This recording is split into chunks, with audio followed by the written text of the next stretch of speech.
Hello and welcome everyone to the third class of the Niche Content Crash Course. Today we're going to be learning about writing styles. The main goal of this particular class is to simply teach you how to write. Now this isn't going to involve super detailed how to write instructions, but instead what my goal is to teach you is a number of different styles of how to write and how these can be used for a variety of different purposes. Now ultimately, how you write is really important. It's something that is often overlooked when people are doing writing. They really don't put a lot of thought into exactly how their article is going to be formatted, what their goals may be with writing any given article. But when you take all this stuff into account and plan for it ahead of time, it simply makes your writing better and easier to read.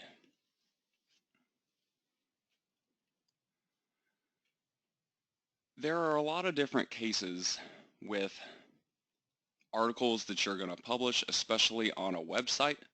You might have a variety of different purposes for these articles. Sometimes you just want to teach people about a topic. Other times you may want to try to sell them a product. Sometimes you just may want to try to teach them some kind of a skill or activity.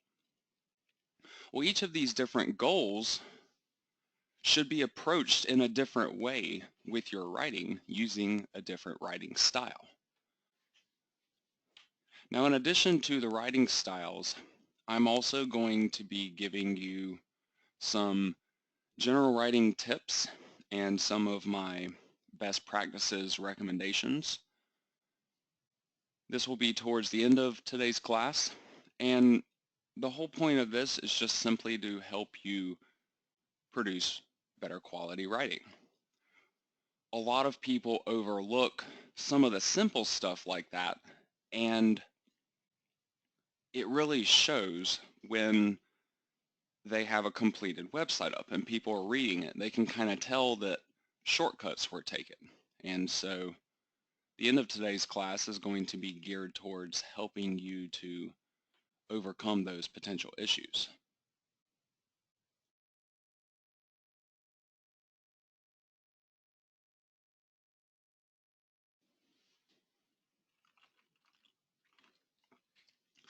Now, as I mentioned, we're going to be learning about different writing styles today.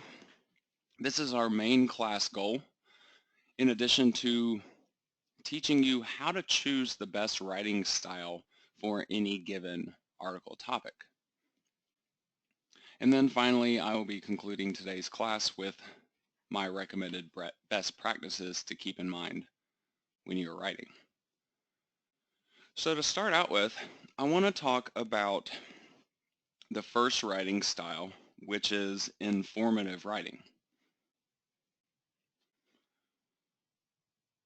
With informative writing, what you're doing is basically teaching your readers about a topic. You're going to explain the topic to them in depth, and this could kind of be done for a variety of different reasons. You usually are trying to simply teach them about a certain subject. Maybe you're trying to help them solve a problem or possibly to fix something. Overall, your basic goal with this type of informative writing is to try to teach the reader about that topic. However, when you're writing an article like this and publishing it on a website, there is usually more to it than just that. Your entire website has a purpose. So you kind of have to focus on that larger goal when you are writing informative types of content. A lot of affiliate marketers will purposefully avoid informational types of keyword phrases because they don't feel like there is an easy way to sell a product from that. But this has actually been my bread and butter over the years, targeting these informational keyword phrases, because there is a direct connection to a lot of these phrases with selling a product. You simply have to think about what your article topic is about and ask yourself what products that relate to my website could help somebody that is looking for information on that particular topic. So then your goal is to try to move them along from this informational writing along to a sale. This could be a direct advertisement within that informational article. It could also just simply be a link that moves them along to another page that then promotes that product.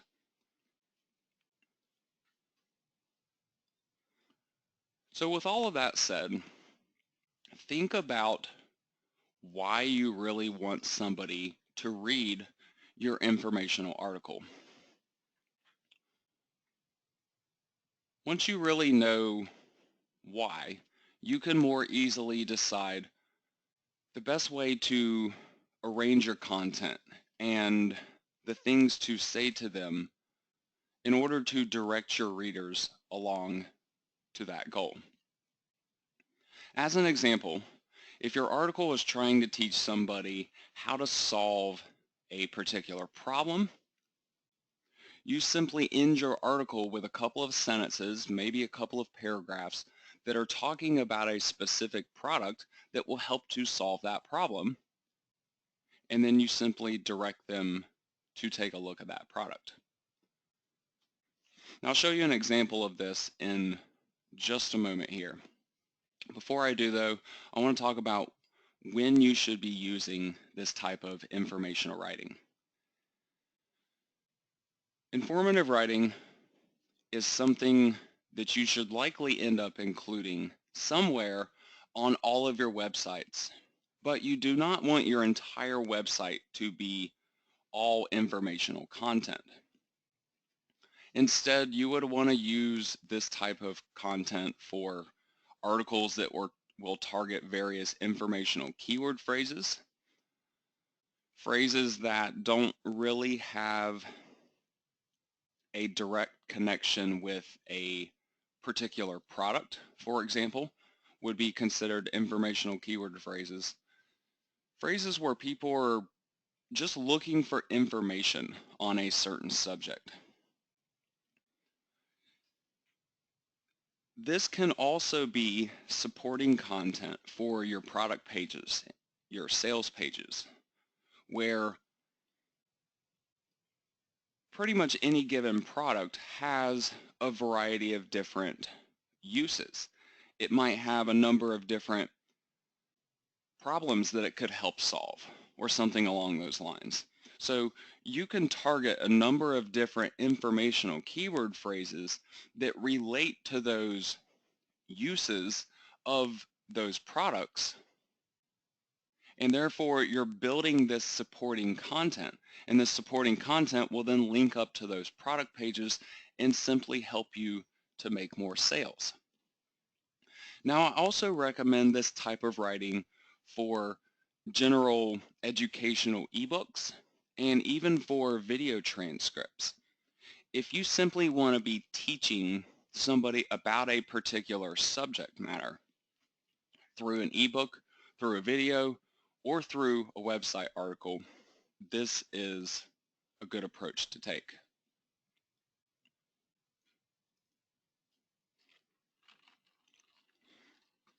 Now with that said, I've shown you this particular page in previous classes already, which is why I wanted to use it for this particular example, because this is a prime example of informative writing. My entire article is targeting an informative keyword phrase. Leaking down comforter feathers, people that are searching for information on how to solve this particular problem. So obviously, my goal with this type of writing is to help to solve this problem for people. But this can be done in a number of different ways. The first part is I want to educate them about this particular subject. I want to give them all of the relevant information so they feel empowered to be able to make a decision for themselves as far as what is best for them to help them to fix this problem for themselves. So I break down the topic, I explain it to them as good as I possibly can as far as why this problem happens, and I even talk about various ways that they could avoid this problem altogether, or the types of product features that may cause this particular type of problem. But the other goal, besides educating my readers about that particular topic, my other goal is to try to move them along to a sale. So at the end of this article, I'm talking about a product that helps to address the problem that these people have searched for, the reason why they have landed on this page. So I not only help to educate them, but then I also look to help them while also satisfying my website goal, which is to pass them along to another page on my site.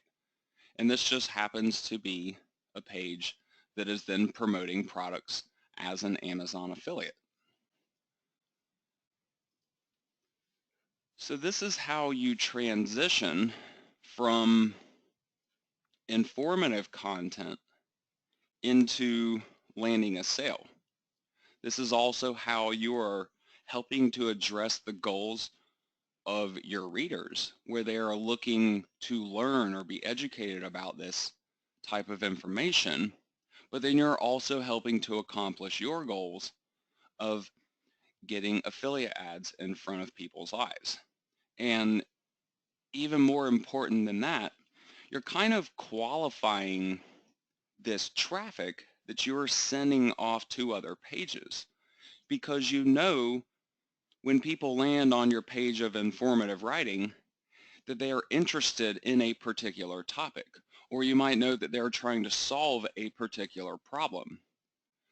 So if you just simply think about what product would be the best choice for that person based on the information that you know, and then send them along to the relevant page on your website that's going to be promoting that product, you're qualifying those leads. You're making it a lot more likely that the people then landing on that product page are going to be interested in that product.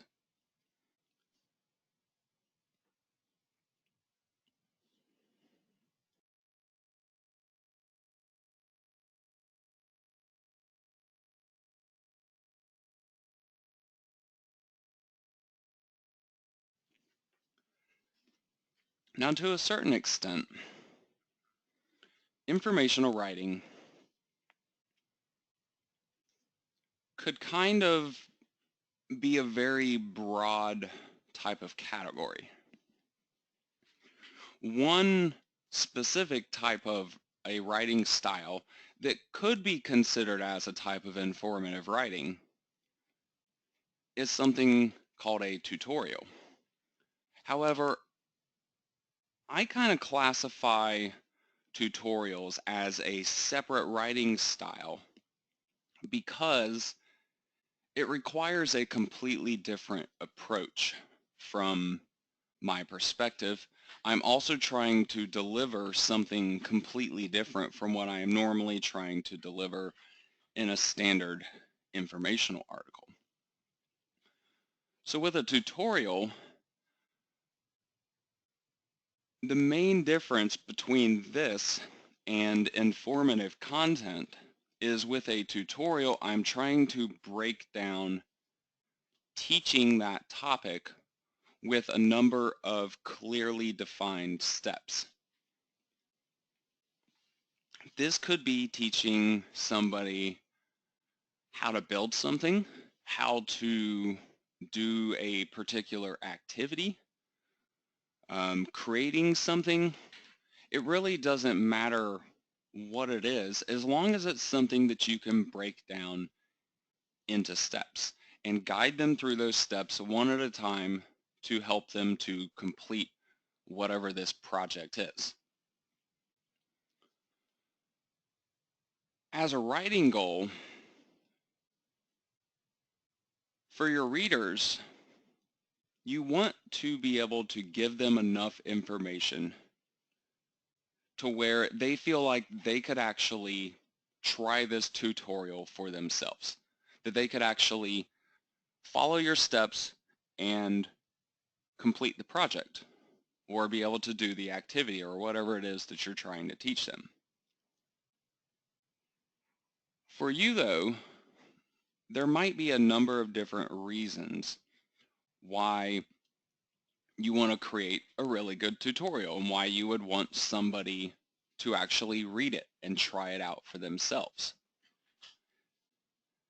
This can be a way to get people to simply view and read through a lot of pages of your website.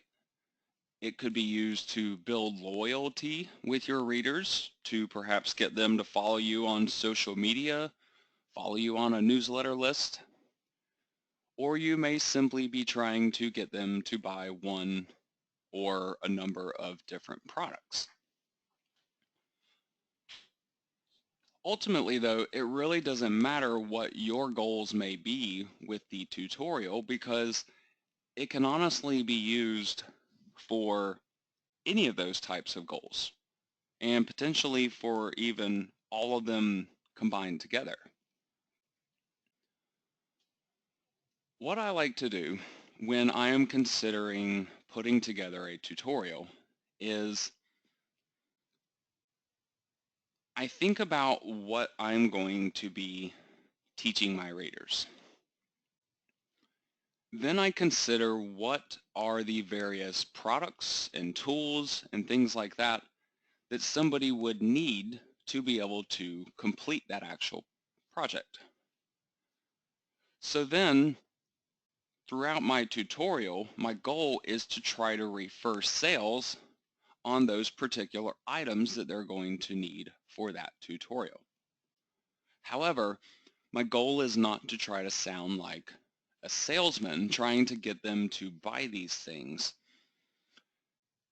Think of it more like having a conversation with a friend, and you're teaching them how to do something, and they're going to need these products along the way, either for convenience or it may be an absolute requirement to be able to complete this type of a project. Recommending things to your friends, teaching them how to do something, will not come across like a salesman. It's going to be very low-key, and this is really what you're looking for when you're creating a tutorial. You don't want a tutorial that is forcing ads in people's faces at every turn and trying to make them feel like they have to buy something from you. You want them to love your tutorial and to be excited about attempting this themselves. And if they want to attempt it, they're going to need particular things. And so they take your advice and go for the particular products that you're recommending.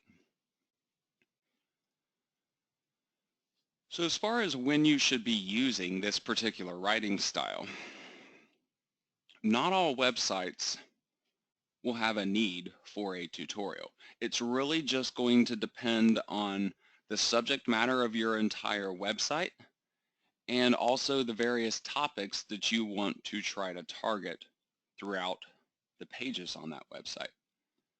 There are a number of different industries, though, where these tutorials may be more common or simply more helpful. Things like sports, pretty much anything in the home improvement realm, gardening, almost any kind of hands-on activity could require some type of a tutorial to teach people how to do that activity. So if your entire website relates to any of those things, consider whether a tutorial would be a good answer for you.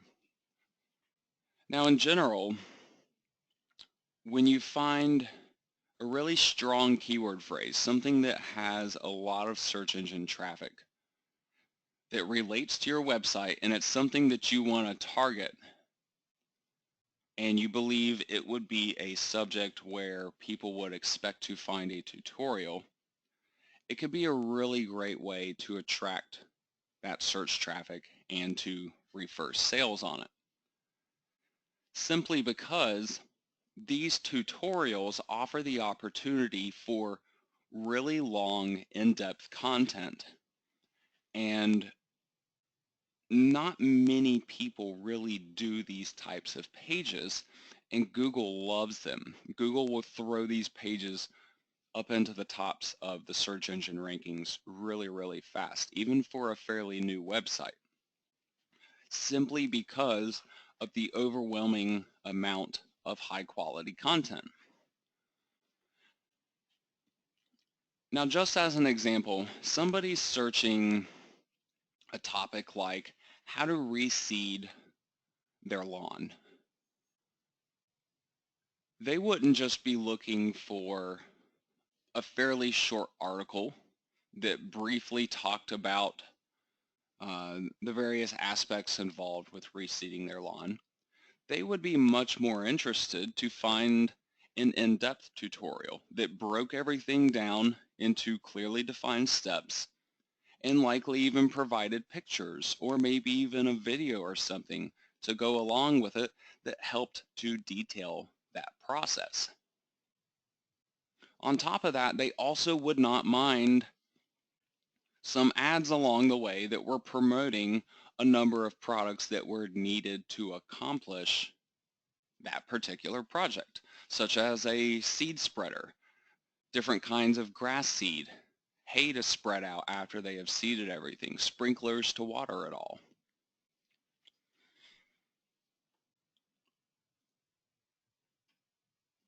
Something else that you could do is to consider kind of combining informational writing and tutorial writing basically within a single article, where the majority of your article would likely be informational type of writing, but then you might have one subtopic area of that article that would be a mini tutorial on how to do something. This would be better used in a situation where your tutorial does not require a lot of explanation, where it's fairly short and sweet, but it's still important information that you feel like needs to be delivered to your reader. Because as I mentioned earlier, in a lot of cases, these full-length tutorials can actually be quite big. Really, really short tutorials are usually just not that helpful unless there is a real reason why the tutorial is that short. So if it's a legitimate reason to have a short tutorial, combine it with an informational article so it doesn't end up being simply a dinky page on your website. For a much longer tutorial though, these pages have a really good chance of solving problems for your readers. They have a really good chance to attract search engine traffic for you under a wide variety of different keyword phrases. And they even have the potential to be referring sales for you.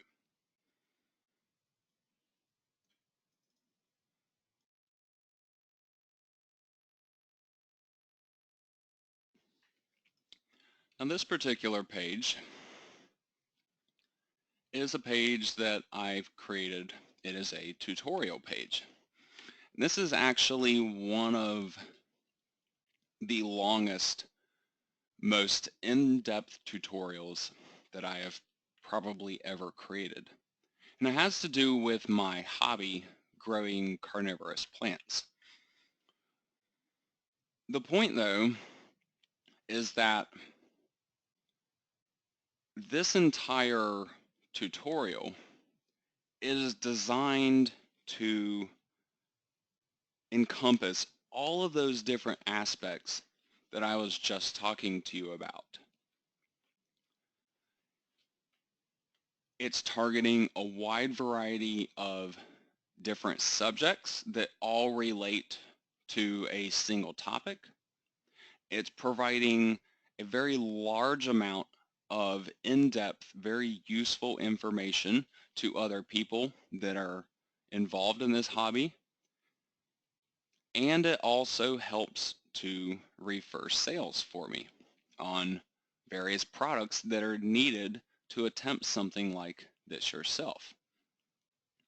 Even as an additional thing, I actually have this linked up to the Facebook group that my wife and I run for this particular hobby.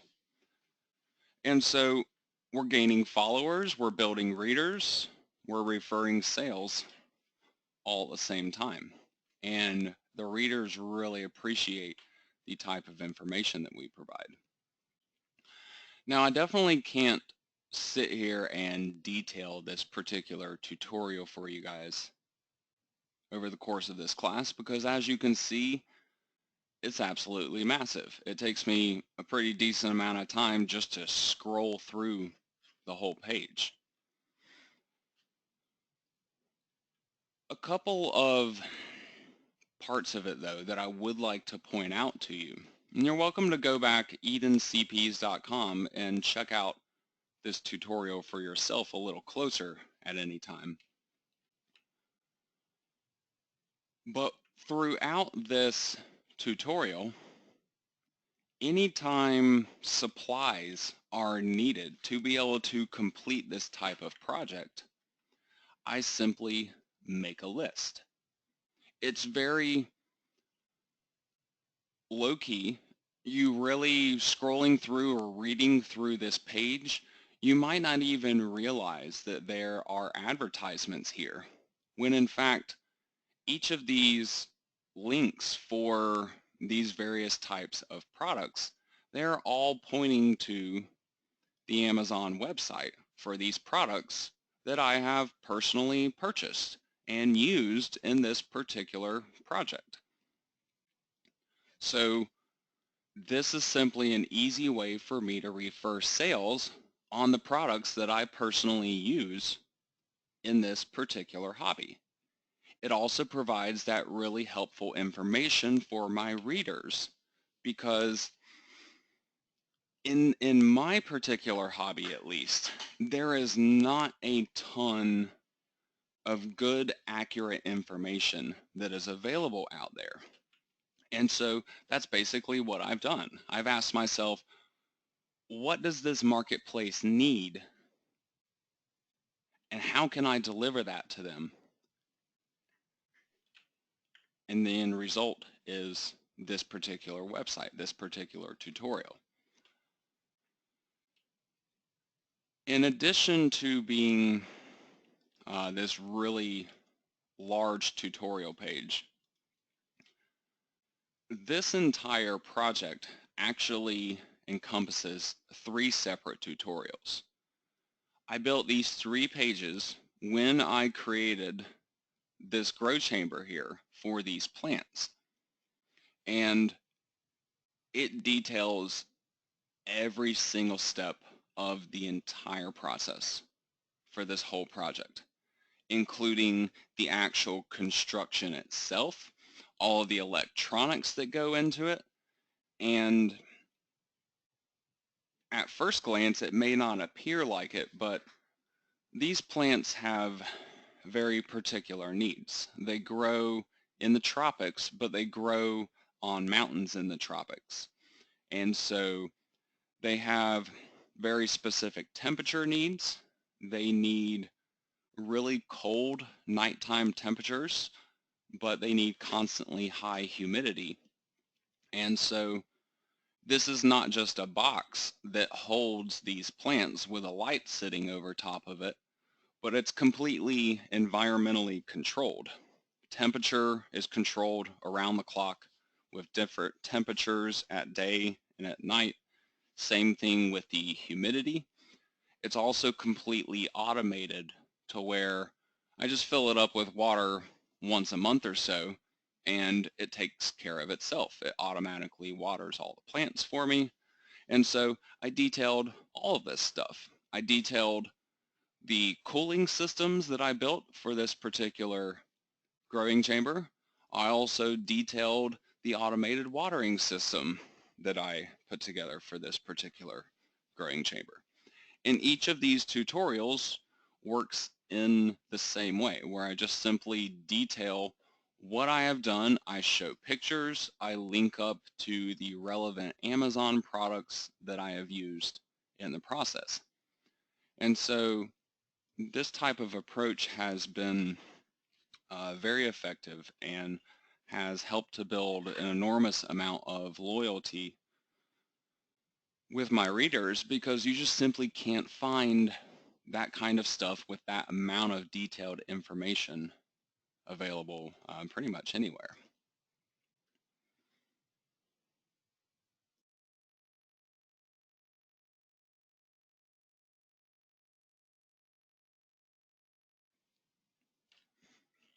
Now the next type of writing style that I want to talk to you about is for product reviews or product sales. This same type of writing style can really be used for both direct sales of your own products, whether it is a digital product or a physical product. It can also be used to promote products as an affiliate, both digital and physical. Now, ultimately, with sales writing, your goal is simply to teach the reader about a particular product. But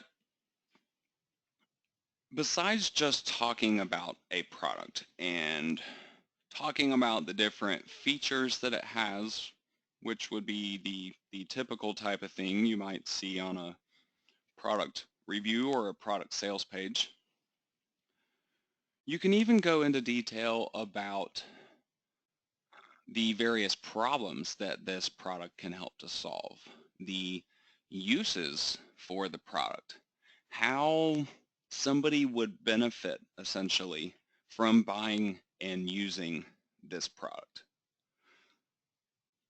Those things are a lot more likely to push somebody to want to purchase a product, as opposed to simply giving them the features for that product. You can probably think of this in a variety of different ways. One of the easiest ways that I like to use as an example for demonstrating sales writing in terms of something that most people will hopefully be familiar with is, think about the Axe body wash and deodorant commercials, if you've ever seen any of those on TV. Body wash and deodorant are pretty boring products. If you were to just simply talk about the features of one of these products, it wouldn't be a very exciting or appealing article. It wouldn't be a very exciting or appealing commercial. So instead of focusing on the more boring stuff, What the creators of Axe did was they thought about, okay, what are the benefits of using this product? If somebody buys this and uses this, how is it going to help them in their real life? How will it actually make a difference for them? And so they took the very specific approach of marketing it for men to make them think that the product would make them more attractive or appealing to women. One of my favorite commercials of theirs was the guy showering and he's using the Axe body wash, and on a different floor of the apartment building or something, there's a woman like basically caressing the pipe that all of the Axe body wash is then running down through her apartment. That example hopefully will help to click in your mind that what a product can do for somebody is a lot more important than the features of the product. And so consider this type of stuff when you're writing to try to sell products. You do still want to mention the features, but if you're going to be elaborating on anything, it should be how the product can actually help somebody. How is it going to benefit them? How is it going to change their life? So obviously the main goal with sales writing is simply to try to sell a product or to refer a sale on that product. And as I mentioned before, it can be used for either direct sales of your own products or referring sales as an affiliate marketer. Above everything else though, make sure your article does not sound like a salesman. You do want your writing to sound sincere. Give them realistic expectations and information about the products so they can make an educated decision for themselves. Try to teach them how to use the product. Show a number of different ways that it can help solve a variety of problems. And then especially try to demonstrate how that product can benefit somebody in a very specific way. When you're writing something like that, that speaks to your reader personally, you're a lot more likely to gain their attention that way and have that lead to a sale.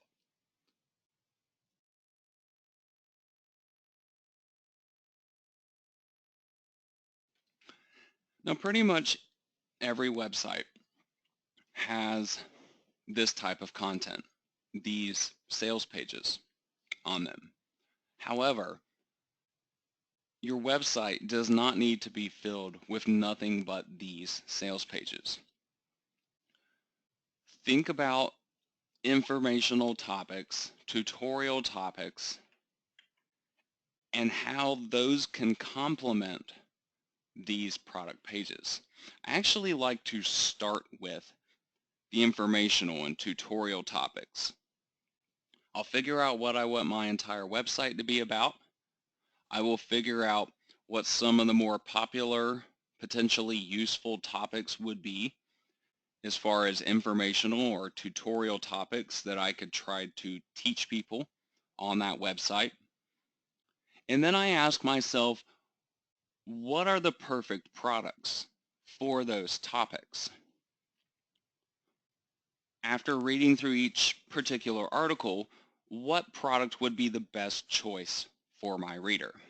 And so once I have then figured out those best choice products for all those different informational articles and tutorial topics that I'm going to be targeting, then those are the products that I try to focus on my website. Those are the products that I'm trying to sell to my readers. Because in pretty much any given industry, there's almost an endless number of products to choose from. And At first glance, you may want to select too many products, or you just may simply not know what to choose to try to promote to your readers. This is how I go about selecting those products, how I figure out what the best, most likely products are going to be that I could sell to my readers based on the information that I know, based on the information that I know these readers are going to be searching for and the topics that I'm going to try to bring them into my website with.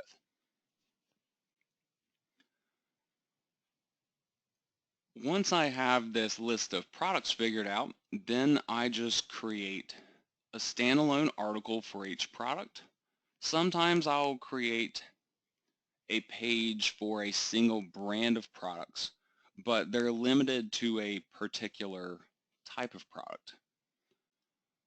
One of the examples that I have shown you in a previous class that relates to this is my IKEA Down Comforters page. With this example, I have obviously targeted an entire brand of products, but it's not the entire IKEA line of products because they create a lot of different products in a number of different industries. But I'm specifically targeting just their down comforters. And then I talk about basically 6 different models of that down comforter, 3 of which are actually discontinued. Now, why would I talk about a discontinued product? Why would I even bother? Most affiliate marketers will completely ignore stuff like that. They're just like, well, I can't refer a sale on that, so why should I even bother? You bother because stuff like this can be a goldmine because most affiliates are not targeting it.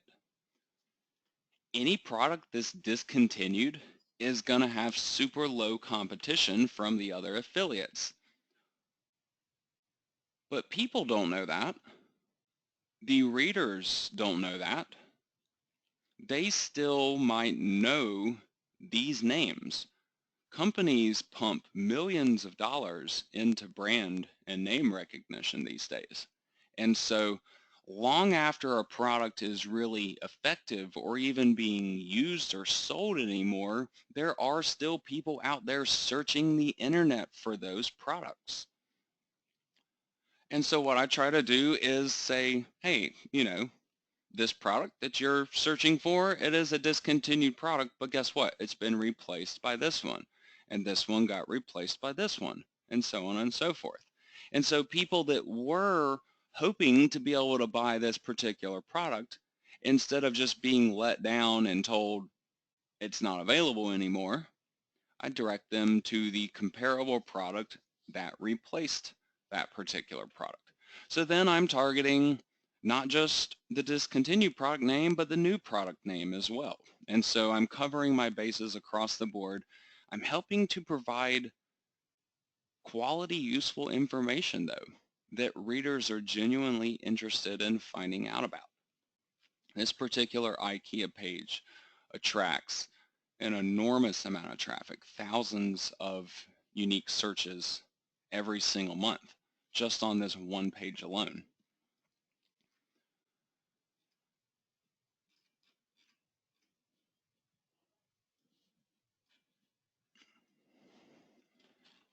And one of the final types of writing that I want to mention to you,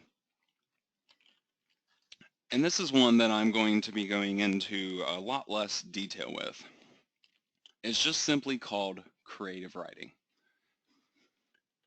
This is basically going to be writing that really doesn't fit with anything that I've already talked about. Writing that does not necessarily have a clear purpose except for perhaps to entertain the reader. For this reason, creative writing is not something that I typically utilize on websites, especially not on the public-facing pages of a website. If I were to have a membership site or something like that, I might try to include some type of creative writing on the back end of that, just to make it a little more fun for the members or something of that nature. But as far as attracting search traffic, as far as referring sales on products, creative writing is just simply not that effective. As I mentioned before, the main goal, if there is even a goal with creative writing, is just to entertain the reader. But you could try to combine this style with other styles to have a goal. As an example, a creative story that you write about somebody that perhaps demonstrates the need for a particular product. This could be something included on an informational or a tutorial type of page. But I also feel like this kind of gets into gray territory. It's that deceptive type of writing, perhaps, where unless you're making it very clear to the reader that this is a fake made-up story, they may believe the creative writing, the fictional story that you come up with about this person who has used this product and who has had their problem solved by it. So in that regard, if it's something perhaps based off of your own life, your own experiences, or maybe friends and family, their experiences, to where there is truth behind the creative writing, I think it would be okay to use in those circumstances. But other than that, your creative writing will typically be reserved for things like ebooks. If you wanted to write a novel and publish it on Amazon, to where you do the whole self-published author thing, that would certainly be a place for creative writing. It could also be for entertaining videos that would go up on maybe a YouTube channel. It could also be for, as I mentioned, non-public types of content for a website that would just be there to try to help entertain the reader.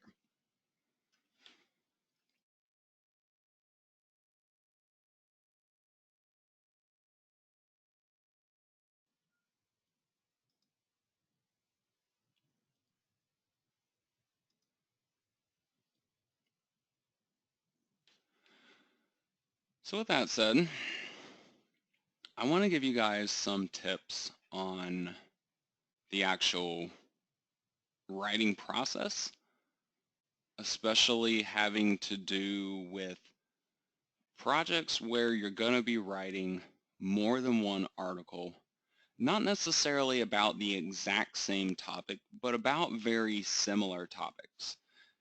The easiest example of this would be when you're going to be simply building a web page.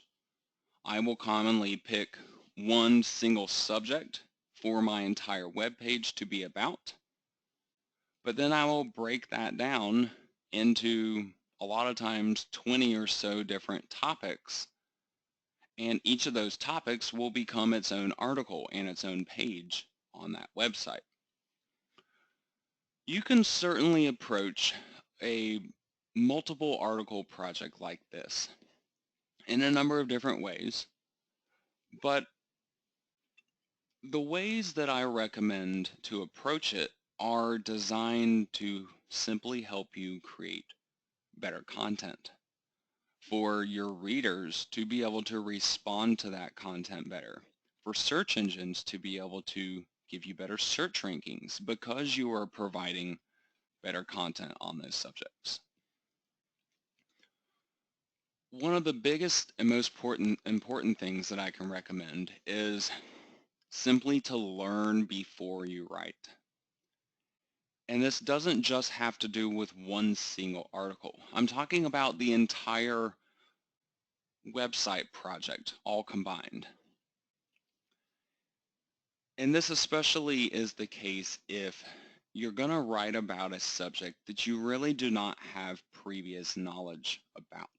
So if you need to learn about the subject before you're going to be able to write about it, do all of your research first. Do all of your learning first before you ever start writing anything.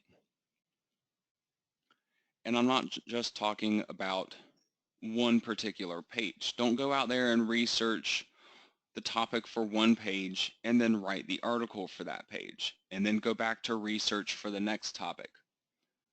Do all the research for all the articles for that common subject. Then go back and start your writing.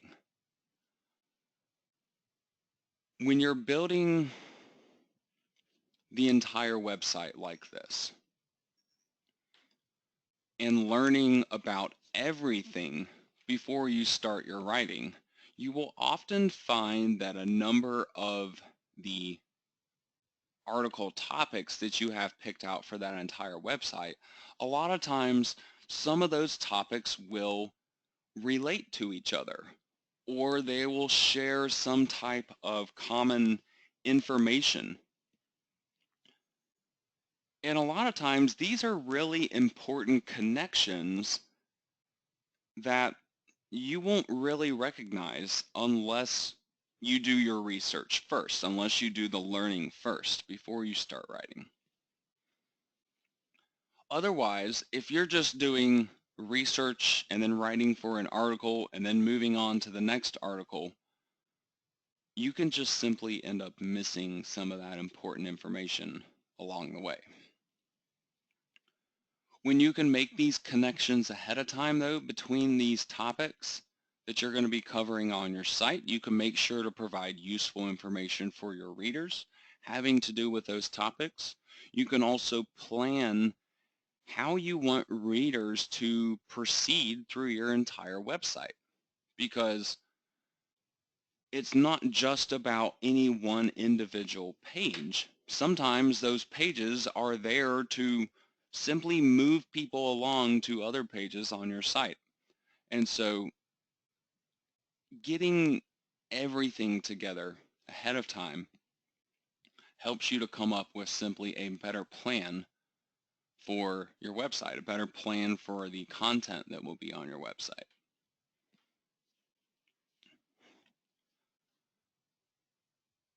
Also think about what your goals are. You have sometimes goals for individual pages of your site, might be to get search traffic, might be to refer sales on different products. But then you also have the entire website as a whole. So for any given article that you write, I ask you to simply consider two things. Number one, what are my goals for this particular page? And number two, what are my goals for this entire website? You don't ever want to be focused on just one of those two things. Anytime you're writing an article, you want to consider both of them. Think about your goals for that particular article, but then also ask yourself, how can this particular article help contribute to my goals for the entire website?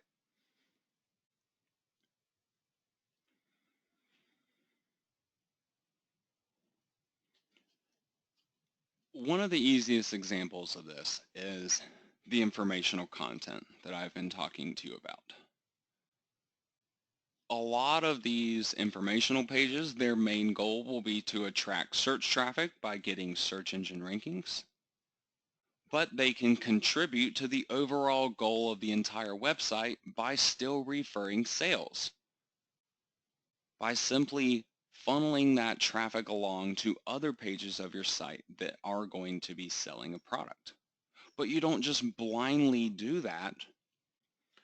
You do it kind of like I was showing you on the leaking down feather comforter page, where you're looking at what the topic is that somebody is reading. How has somebody come into your website and what kind of information have they entered your website looking for, and then how can you connect that to them purchasing a product. This also kind of ties into the next thing that I want to talk about, connecting and linking your topics together. Think about how your entire website connects to itself. A good practice for this is to pick a random topic on your site. If you've planned to write a 20-page website, randomly select one of those 20 pages. And ask yourself, if somebody enters your website on that particular page, say they're searching on Google and they click on a search result and they land on this particular page of your website, and then they read that page, ideally, where do you want them to go next? You don't want people landing on any pages of your website and to end up with a dead end. The only time you ever want there to be basically a dead end on your website is when you have gone as far as you can go with trying to achieve your goals. For example, on an Amazon affiliate website, the dead ends are going to be the Amazon links. They click a link, they go off to the Amazon website. Most likely, that might be about as far as you can try to lead them. Some of them will end up buying the products, some of them won't. Other than that, though, you don't want people to, say, read an informational page on your site and to get down to the end of it and to not really have any direction.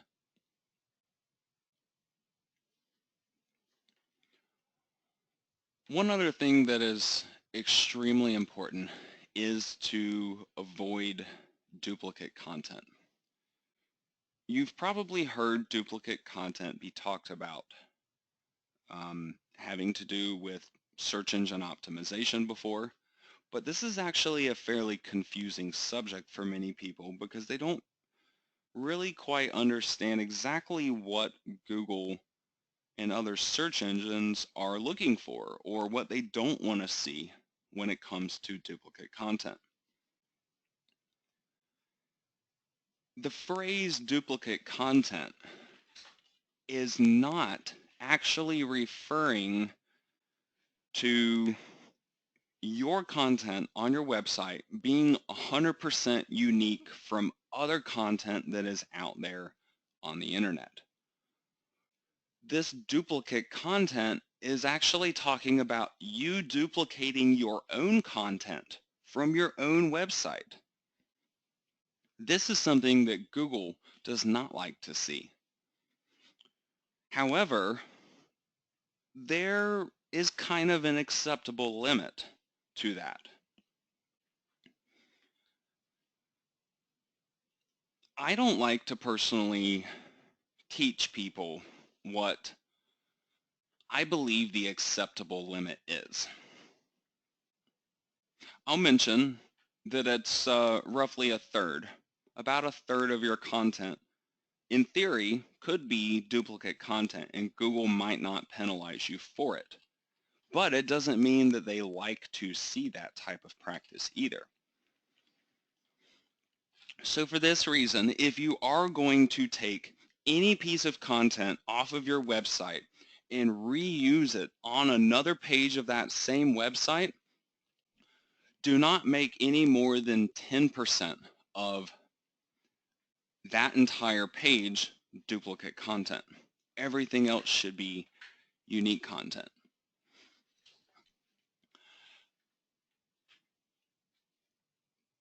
This is really important for multiple page websites though, because when you're writing these articles for this one website and some of your topics are a little similar or have connections with each other,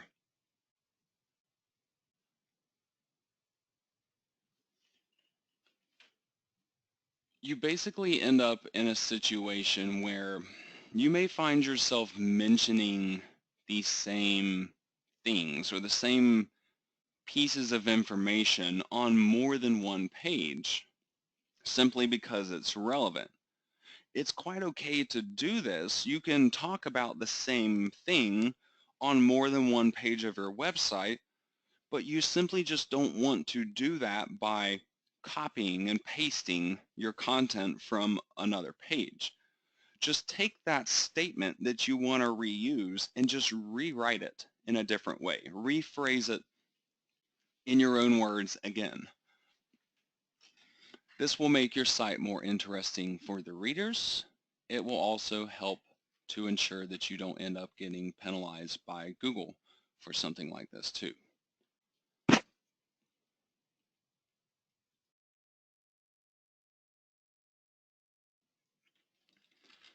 Now I also want to mention some of my best practices having to do with writing, and this applies to pretty much any kind of writing, even if you're just writing one single article. Some of these things may seem fairly obvious, and others are things that aren't necessarily complicated. They're just commonly overlooked or ignored by a lot of people, but they can have a really major impact on the end result of your writing. The first one of these, it's something that I've mentioned before, but I must mention it again because of its extreme importance, and that is a call to action. I recommend to not have any articles, any pages on your entire website that lack a call to action of some kind. You should always be looking for your reader to do something after they have read any page throughout your entire website. What exactly that call to action is, that is entirely up to you and up to the goals of your website and the goals of each individual page. On some pages, you may want people to go to a different page to read more information. You may want them to click on a link to go to a different page to buy a product. Or you may just simply want to directly try to advertise a product to them within the page itself. The point here, though, going back to what I mentioned earlier, is that you don't want any dead ends until you have gone as far as you can go with helping to achieve your site goals. If you're trying to refer a sale, once you've gotten the person to click on the link to go to take a look at that product to potentially complete that sale, that's about as far as you can take it. You don't have any more involvement past that point. And so your goal is to get as many readers as you can to that point. Other than that, you don't want people to get to the end of an article and have nowhere else to go, to have to figure out what the next step is. Most people will just simply close your website down after reading an article. They usually won't scroll back to the top and click on a menu item and try to find a new article to read. So you kind of have to direct them and make them feel like there is a next step to take. There is a next logical direction to go after you have read this article. One of the next things that requires a major emphasis is spelling and grammar. Unfortunately, this is not really something that I can teach, but it is commonly available information.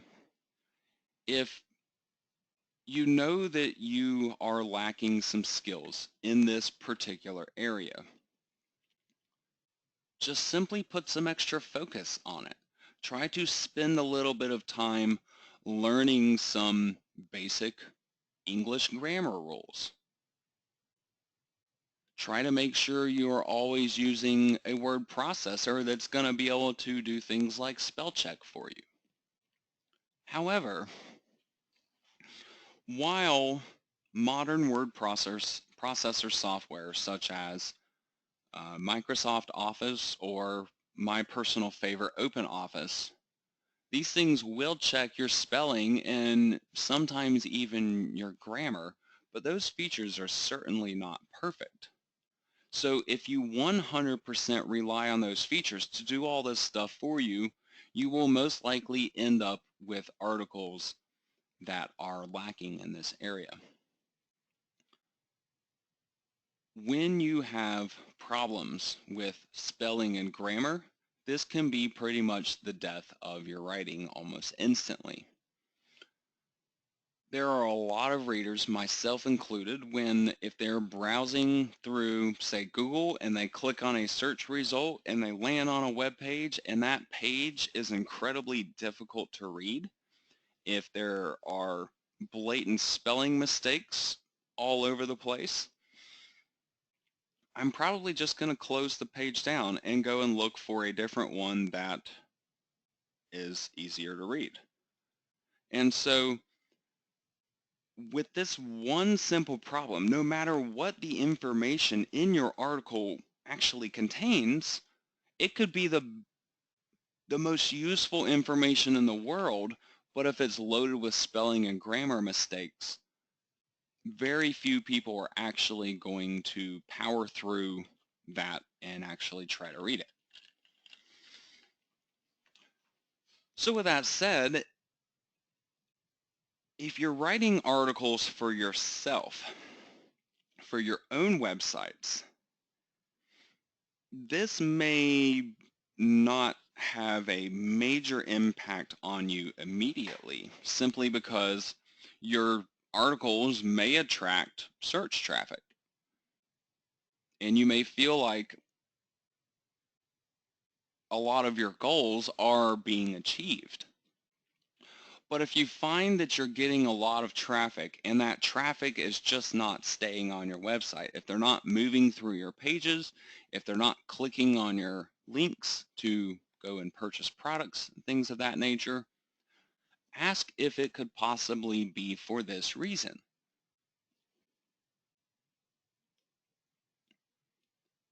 Because ultimately, unless you can kind of figure that out, this problem can go unchecked potentially forever.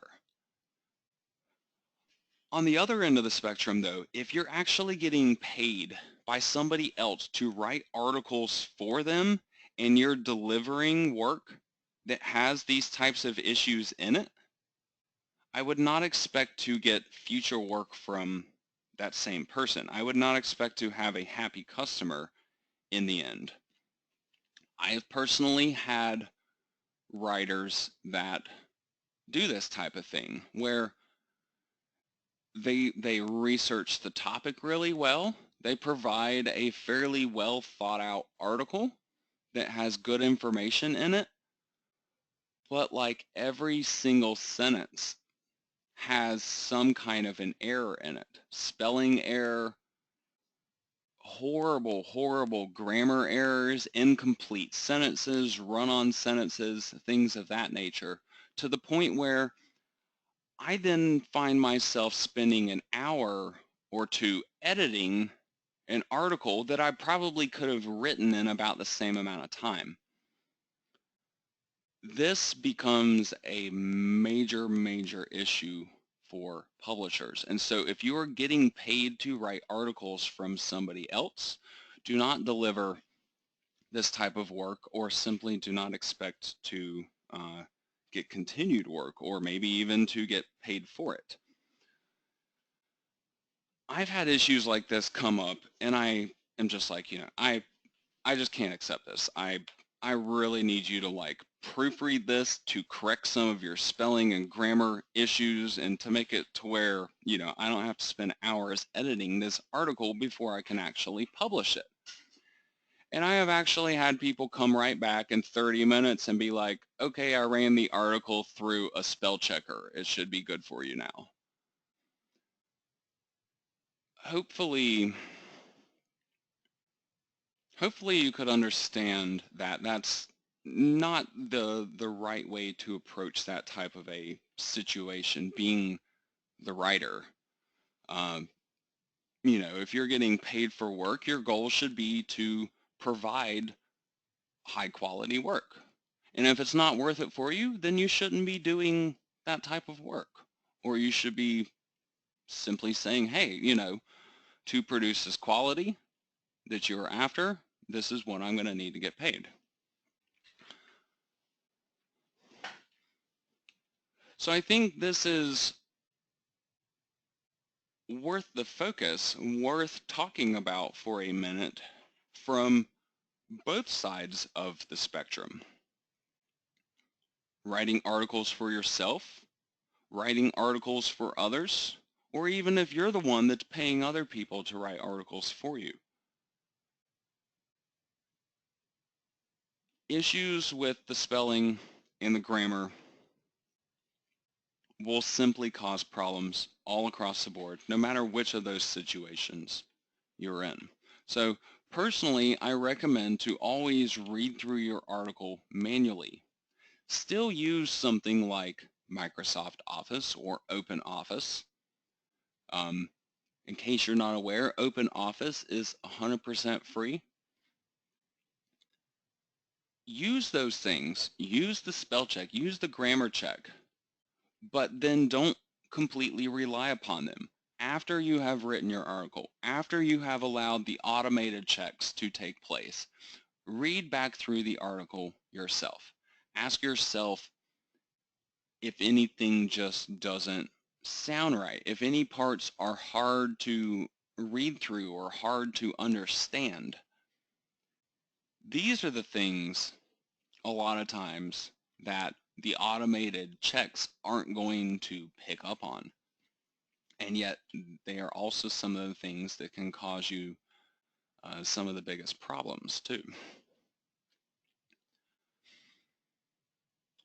Now the next thing, unique content here, is in a way kind of similar to what I talked about, or it may at least seem kind of similar to what I just mentioned earlier, duplicate content. But I mean this in a different way. When I say unique content here, what I'm really talking about is your content being different, not just from content on your other pages of your website, but being different from all of the other websites that are out there as well. If you're gonna write about a subject where you have no knowledge about it or very little previous knowledge about it before you start writing, you're probably gonna have to use the internet for research. There's absolutely nothing wrong with this. I do this all the time myself. I've built countless websites about subjects that I knew absolutely nothing about before I started building those websites.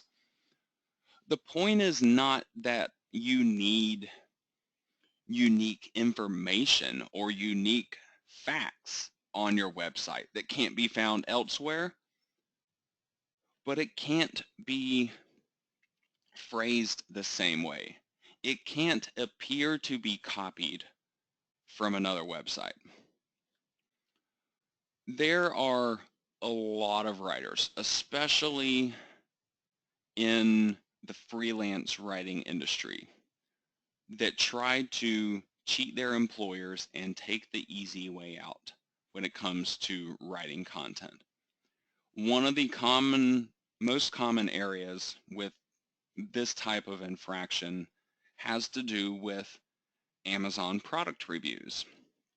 If you randomly go out there and hire writers to write Amazon product reviews for you, a decent percentage of them will copy the content directly off of the Amazon website and then just simply try to change some of the words within the sentences. They might even be using automated software to do this. They might be using an article spinner, for example, to try to replace those words of content. For clients that don't know any better, they will usually get taken by this type of a situation. They're paying for unique content to be written. It can be made very clear of that ahead of time, and these writers will still provide this type of content just simply because they think they can get away with it, perhaps, because it's the easy way to create 500 words worth of content and to not have to spend, an hour doing it, to get it done in 5 or 10 minutes.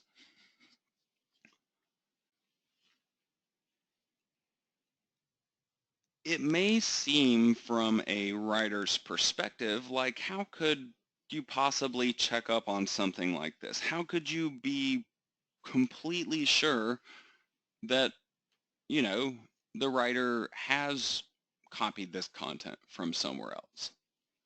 There's actually a really easy way to figure that out, and it's called Copyscape. Copyscape allows you to pay, I believe it's 5 cents an article or so, and it will check that content versus content found elsewhere on the internet. And it's fairly smart too. It won't just look for a direct sentence being copied. It will tell you, hey, this sentence got copied, but this word and this word and this word got changed in the sentence. And then it will even show you the actual web page that it was copied from.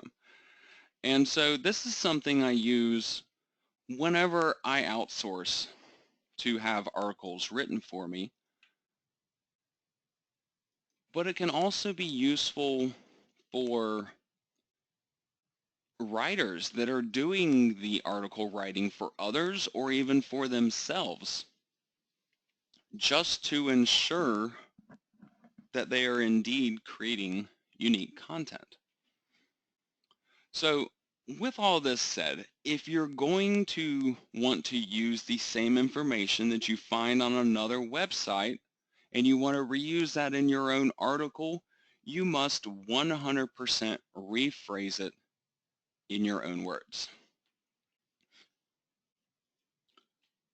Read the information off of the website, and without looking at the website at all, after you read a couple of sentences or a couple of paragraphs worth of content, try to summarize that information in your own words, in your mind, or even write it out in a notepad or something.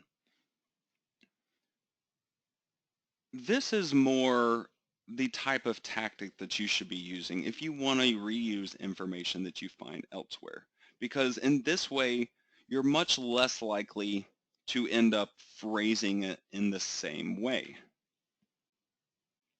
You're also a lot less likely to order everything in the exact same way.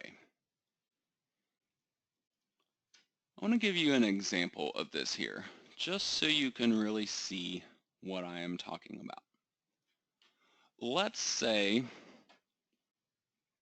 I'm writing an article and I'm using this IKEA Down Comforter page as my research.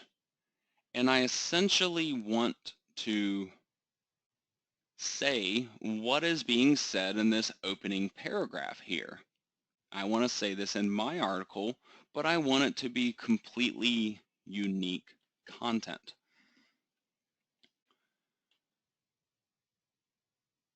Some people might simply take the content like this and copy it and paste it into their article, and then they just might be looking to change around some things. A major producer and distributor, an article spinner might do something like changing this to a significant manufacturer of a wide variety of household goods.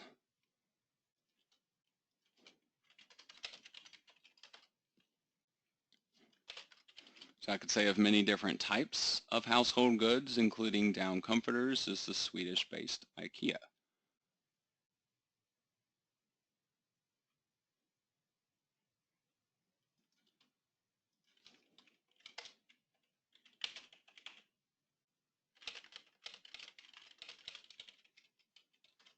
So this is an example of low quality reproduction of information. If you just go through and copy and paste and then rewrite small chunks of the sentences like I just did for this sentence compared to this original first sentence up here, this will land you in trouble one way or another writing articles for yourself. You're probably just going to end up not getting search rankings, or maybe even getting legal issues where a website comes back to you and says, hey, you stole my content and just changed a couple words around. If you're writing articles for other people this way, it's not going to result in long-term work. And if it does, then you're probably just succeeding in cheating the person, which, hopefully would not be your goal as a writer, at least as a long-term writer, to produce high-quality content and to continue getting work by helping the person that you're working for. Because ultimately, if you're writing for somebody else and they can't make any money off of your writing, then that work will end at some point. So with that said, now what's the right way of going about doing this? I would instead want to look at what information is found here. A major producer and distributor of a wide variety of household goods, including down comforters, is the Swedish-based IKEA. So I could say something like, IKEA is a major international brand that focuses on products for the home consumer.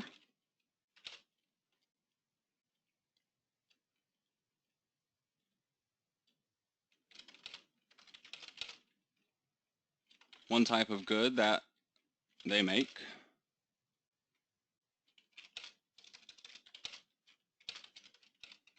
is a down comforter.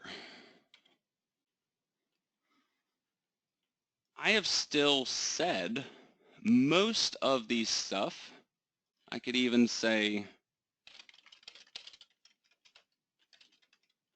based in Sweden here, and I've pretty much included all of the same information that I had in that original sentence. But it's completely different. It's 100% unique. Even though some of the main keywords, the basic words, are still sometimes there. IKEA is still there. Sweden is still there. Down comforter is still there. The same basic information is still there, but it's said in a completely different way, completely unique content. So that should be more, if you have to take the information from another website and rewrite it for your own article, that second example there should be how you go about doing this type of thing.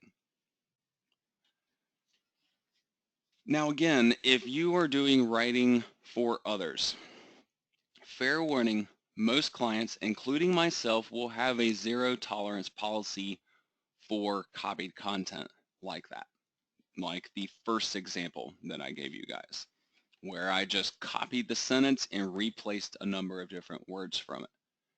Because this is basically viewed as theft or even fraud.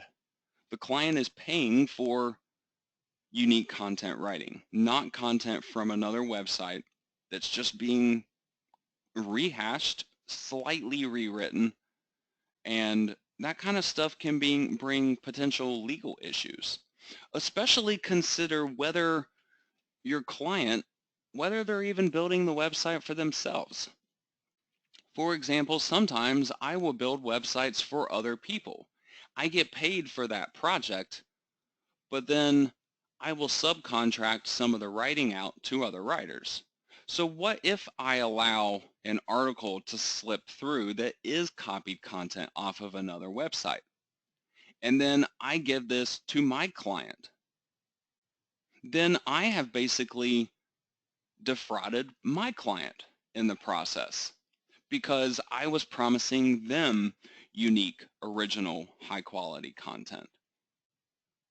So then if, say, Amazon came after them and said, hey, you're reusing our content, then they could come after me, and then I go after the writer. And so obviously you don't want this type of situation to occur.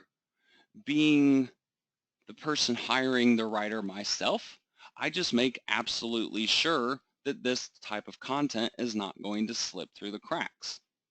And so personally, I have a zero tolerance policy for it. If I get copied content, work is completely over with at that moment. And I will not work with that particular writer again in the future because they're showing that they're trying to essentially cheat the system, that they're trying to get paid for doing subpar work while passing it off as being high quality work is where the problem comes in there.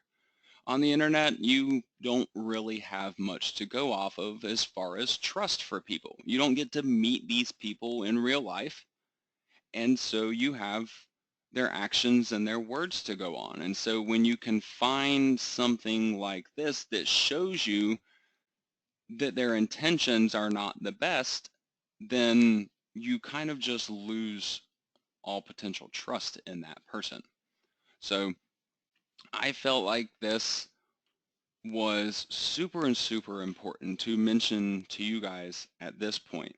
No matter what your intentions may be with writing in the future, whether you're going to write for others, whether you're going to write for yourself, or maybe even down the line you have other people end up writing for you.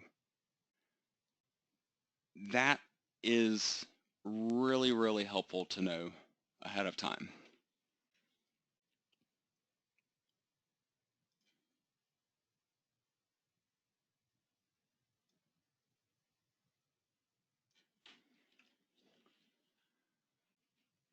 Now, one of the other things is media. You should always consider what media may be in your article or on the page that is going to host your article. Media could be things like images that you would include along with an article to demonstrate different points or to show various things that you're talking about. Media could also be something like a video or even audio that is included on your website. Media is generally used along with the articles simply to add more value, to make the site more interesting, to make it more visually appealing to your readers. But as the writer, you want to consider media that will be used on each of your pages simply because you don't want there to be disconnect there between your writing and what is being shown on the page. Personally, I like to try to plan out what my media is going to be on a page, sometimes even before I will begin my writing. And then at least some of my writing in that article will be based on what this media is going to be. For super heavy media pages, sometimes almost the entire article may end up being just detailed explanations of these different images and these different videos that are on the page. One really good example that I have shown you already that I can show you again to re-emphasize this point is my tutorial page. Throughout my tutorial page, I have all these different images that are showing the construction process that I went through to create this entire grow chamber. I actually had these images picked out and arranged ahead of time before I ever started the writing. And then what I did was I loaded all these up, and I basically just went through and explained each of them. So maybe minus a little introduction area such as this for each particular step. Pretty much everything else, all the content, like here for example, goes with this image. All the content here goes with this image, and kind of so on and so forth, to the point where pretty much this entire section of content, probably 95% of this, is just writing about these images. And so I really didn't have to do a lot of thinking when it came to what this article was going to be about. I let the images, I let the media kind of guide my writing. And so this is not something that you always have to do with every article, but if you have an article that will be pretty heavy on the media in some way, consider whether you could at least write some of your article in this manner, where the article just explains the media. It's a really easy and effective way of creating useful articles on a decent variety of subjects. Now finally, I want to reemphasize that you should be always writing with purpose. Any article that you write, any piece of writing that you are going to do, before you ever begin the writing, define what this purpose, what this goal is going to be. Why are you writing this? What is this going to help to accomplish? How is this going to benefit the readers? Keep all these things in mind while you're writing. When you can help to keep this focus while you're writing, it will help to ensure that you'll be able to achieve those goals at a much higher success rate than you would without planning. Without this kind of planning, your writing basically ends up being random. You have no clear direction, no clear goal or purpose to the writing. And so it becomes really difficult to try to persuade a reader to take a certain action when there's not really any kind of organization or preset goal that you have in mind. So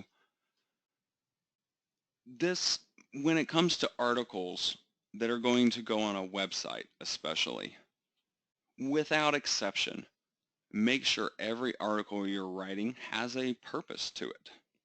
It doesn't always have to be to refer a sale though. Always keep in mind that there are other purposes than just that. You need to get traffic to your site. You need to get readers interested. You need to help convince them of certain problems or ideas that might then lead to the purchasing of these products.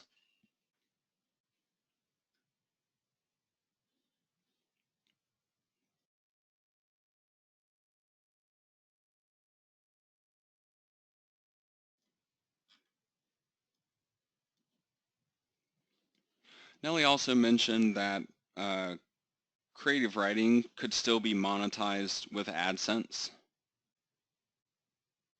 That's absolutely true.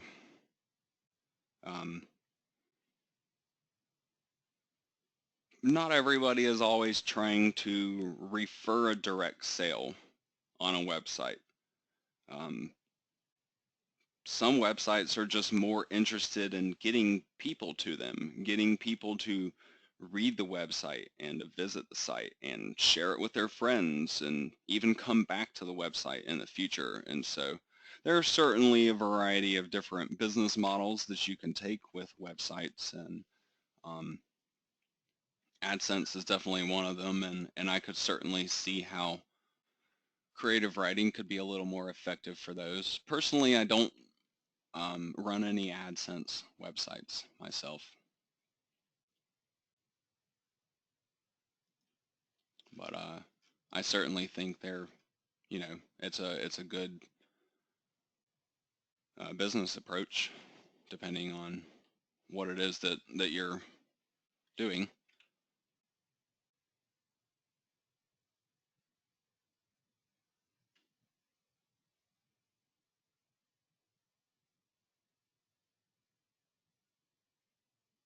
Let's see, Michelle. That's a good question. Michelle says, I have several hobbies that I'm interested in writing about, but they advance to professional levels. Even with a lot of research, I still feel apprehensive recommending a product because I'm not a professional in the field. What do you recommend? There are a couple of different ways that you can approach a hobby like that, Michelle. And I've had these experiences myself, so this is kind of based off of, my own personal experiences with things like that. If I am dealing with a topic or a hobby where it's getting way above my head, and I feel like the products that I could recommend, like I don't really know whether or not that would be a good choice for my readers or not. I will ask myself, is there a market in that hobby for, say, complete beginners? Are there people looking for information? Are there people looking to buy products that are more in the entry level of that hobby? That would allow me to wrap my head around the subject matter a little easier, to be able to make better product recommendations, because I'm not really recommending something for that professional level. I'm trying to recommend something for that beginner level. If not something like that, though, if I'm adamant about wanting to go after kind of the professional perspective of that hobby, I may only have a couple of choices left. One of which is to try to find somebody that is an expert in that hobby and simply hire them to write the content for you. Another situation, because sometimes that can get expensive, depending on what the industry is, depending on what kind of an expert they are, they may be looking to charge $100 for, a 500 to 1,000 word article. And it's really hard to, justify an expense like that. So if the expense of hiring somebody would be too much, you can sometimes consider hiring somebody just as a consultant, where perhaps you write all the information that you can, you get them to maybe review it or to review your recommendations on it, and then to give you some feedback on it, so you can then make reliable recommendations to people at that professional level without really having that experience yourself. A third option is to kind of milk the professional experience of others. And it kind of depends on the field that you're dealing with. But just as an example, if let's say you're going after something, I don't know, construction related, but you don't know anything about construction yourself. My grow chamber build, for example, I knew nothing. That was actually the first thing I had really ever built before. I'm not a tool kind of a guy. I'm not very handy. I'm definitely more technological. So what I did in that situation was I tried to leech off of the experience of others, people that did know what they were talking about. I would go around to different hardware stores in my area and try to find employees that were very knowledgeable about those subjects and tell them what I was trying to do. Tell them, what I wanted to accomplish and get some information from them about it. Obviously, that won't apply or couldn't necessarily work for every single industry that is out there, but if it is an industry where you have local retail stores that have something to do with that industry, you can sometimes use them for information at the same time, because customer service is something that they're always looking to do, and they're, more than happy to try to help and answer questions for you.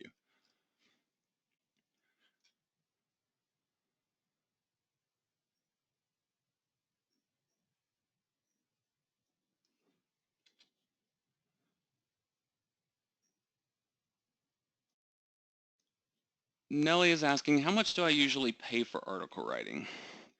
That is a very good question. It can heavily depend on the situation, the quality of writing that I'm after, the length of writing that I'm after. Typically, though, for, say, an Amazon affiliate website, I really try not to go above 3 cents a word, which would be $3 per 100 words, or about $30 for a 1,000 word article. Once you go a lot above that mark, it becomes a lot more difficult to turn a decent profit, whether you're building the websites for yourself or building them for other people. I actually end up paying out a very large percentage of what I charge to build websites. Something like 60-70% of that entire budget goes out to the writer for that project, and that is paying the 3 cents a word. So there are a lot of writers, though, that will charge a lot more than that, especially the really good writers. If I were to say re-enter into the freelance writing market nowadays, I would probably charge something like 10 to 15 cents a word, or cents a word. So about $100, $150 for a 1,000-word article. But that would just be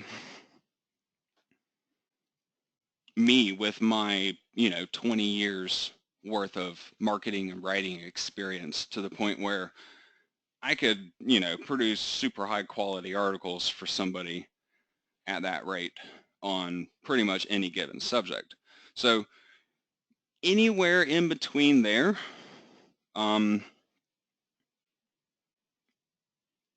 are decent writing rates. I used to work for $1.80 per 100 words back when I actually did freelance writing, and I felt like I was making pretty decent money working at that rate, which is just barely over half of what I typically pay writers. So a lot of times nowadays, though, when you're looking for writers maybe in the $1 to $2 per 100 word range, you will usually end up with super low quality writing. A lot of times those are the people that will try to pass off, copied, plagiarized content and get you to pay for them, or it'll be horrible spelling and grammar, things like that, to where you really don't save money by paying less than $2 per 100 words or so, in my opinion. So hopefully that'll give you a bit of an idea as far as from either perspective, whether you're thinking about writing for others and getting paid, or whether you're thinking about hiring others to do writing for you.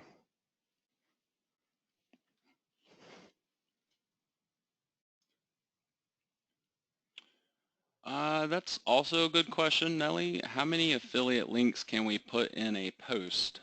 I've heard posts can be penalized by search engines if you put more links. I've never personally tried to define a limit for myself on affiliate links. Just as an example, and these are all hyperlinks going further down the page. There's 1, 2, 3, 4, 5, 6, 7, 8. I have 8 affiliate links on this one particular page here, and over 1,000 something search rankings it averages in the top 10 of Google. So while there may be a limit on affiliate links in a post, personally I feel like as long as you aren't overdoing it, if there's a real reason to those links, I don't necessarily set a limit on myself. I do however many are necessary without really overdoing it. And so even this particular page, this one may possibly even have more than that.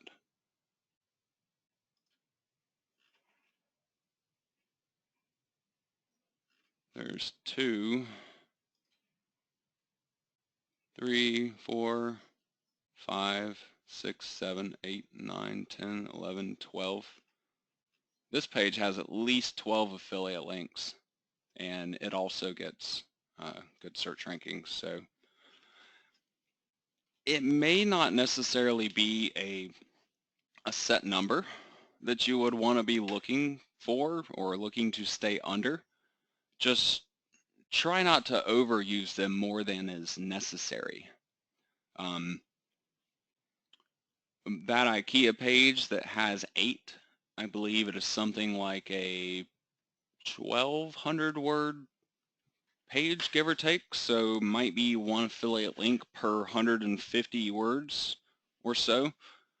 That other one with 12 affiliate links, it's got over 20,000 words on it though, so that's 1 affiliate link for well over 1,000 words, even over 1,500 words. So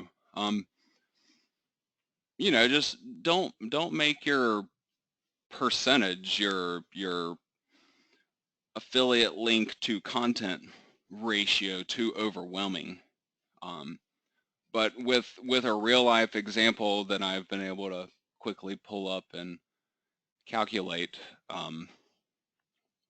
1 affiliate link per 150 words still is not going to get you penalized. And that should be a realistic number that would work for most affiliate types of articles. A 500 word article, don't put more than maybe 3 or something in it.